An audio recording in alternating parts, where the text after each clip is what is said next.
Imagine you had a secret power that let you read anyone's mind, their emotions, their thoughts, their decisions, and put all of it under your control. Boss, friend, stranger, or crush, everyone would move at your signal. This isn't magic. This is psychology. Pure psychology that the world's manipulators, leaders, and influencers use to control people without them even noticing. And today, in this video, you're going to learn the dark psychological tools that can turn you from an ordinary person into a master influencer. Before we start, one strong warning: this is for educational purposes only. Don't misuse it.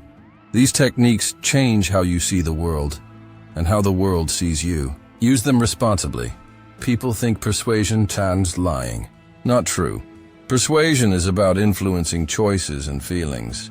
The difference between a manipulator and a leader is intention. Use these skills to help, protect, and persuade ethically, not to harm. Trick number 5. The reverse trap. Don't tell, make them want it. People want what they're told not to do.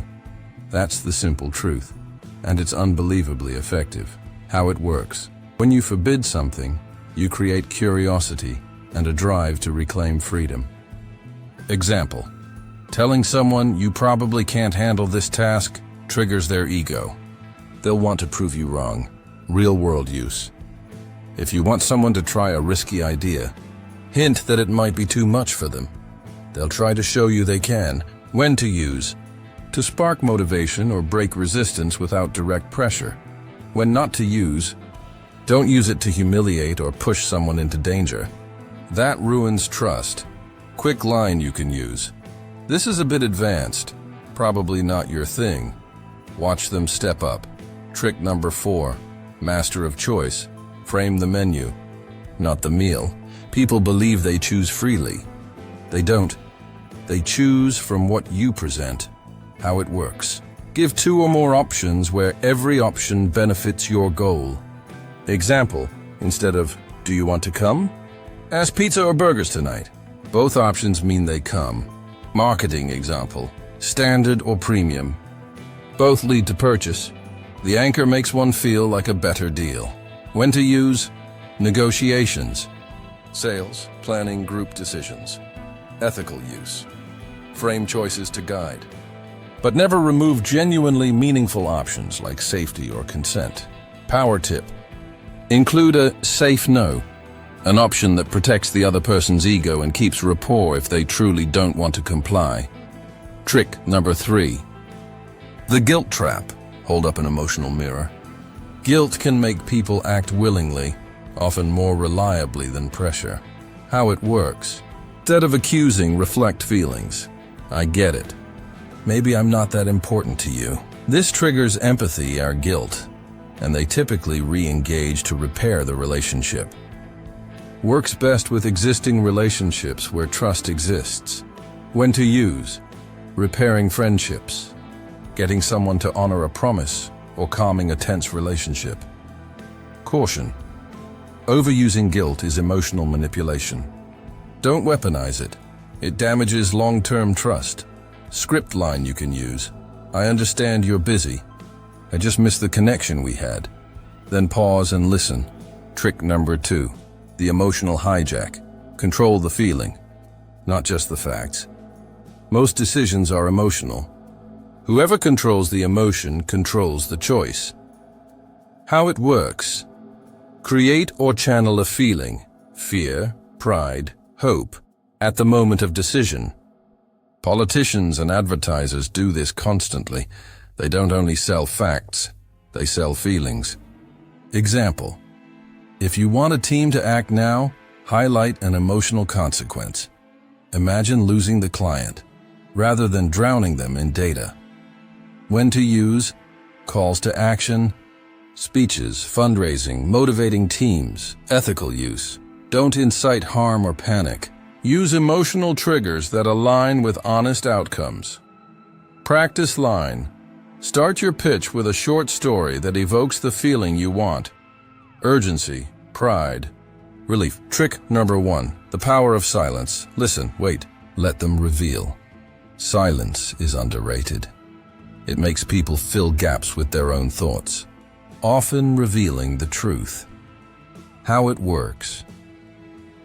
Stop talking after a provocative statement. The other person uncomfortably fills the silence, often revealing more than they intended. Example: I know something's off, then stay silent. They explain. In arguments, quiet confidence weakens bluster and forces introspection. When to use: interviews, negotiations, difficult conversations, truth-seeking. Caution. Silence can feel cold. Use with empathy, not as a punish tool to break someone. Practice tip. Pair silence with steady eye contact and a relaxed posture, not hostile staring. Putting them together. A real example. Imagine you need your team to stay late for a deadline. Use master of choice. Pizza at 8 or sandwiches at 9. They choose, but you framed staying late as normal. Use reverse trap lightly. I doubt we can finish without everyone's extra effort. Watch pride kick in. Trigger an emotional hijack. Tell a short story about what missing the deadline would mean. Worry plus urgency. If someone resists, mirror emotion, not blame. Guilt trap, gently. I know you've been swamped. I wouldn't ask if it wasn't important. If a truth or commitment is needed, use silence after, I need you to be honest with me. The silence will make them explain. Use ethically. Frame it as a shared mission. Give compensation and thank them sincerely. Ethics and responsibility. A clear line, you now know powerful levers. Knowledge itself is neutral. Your intent is not. Misused, these create harm, erode trust, and damage relationships. Use these for mentoring, negotiation, leadership, and protection, not to deceive, coerce, or exploit. If you ever feel tempted to use these in a way that would hurt someone, step back. The smartest influencer is the one who preserves long-term trust. 7-day challenge. Build a better, ethical influencer you if you want to practice safely. Try this 7-day routine. Small daily exercises. No manipulation, only influence and empathy. Day 1. Observe and note. Spend the day observing conversations. Note who talks, who listens, and who sets choices. Day 2. Practice silence. In one conversation, speak 30% less than usual. Notice how others fill the gaps. Day 3. Frame choices. Offer 2 options in at least 3 situations. Plans, food, tasks. Record the outcomes. Day 4. Reverse prompt. Positive. Challenge someone kindly. I don't think this is for you. And see if they rise. Debrief what felt fair. Day 5. Emotional check. Before persuading, ask, how are you feeling? Use that to gently connect rather than push. Day 6. Guilt mirror. Gentle. When hurt, try the reflective line. I'm sure you didn't mean it, but I felt. Then watch for honest repair. Day 7. Integrate and reflect. Combine 2 techniques in a single ethical interaction, e.g., a group decision, then journal results and feelings. At the end, ask, did it improve relationships? Did people feel respected? If yes, you're using influence well. Power with purpose. These techniques are tools. Power without purpose is reckless.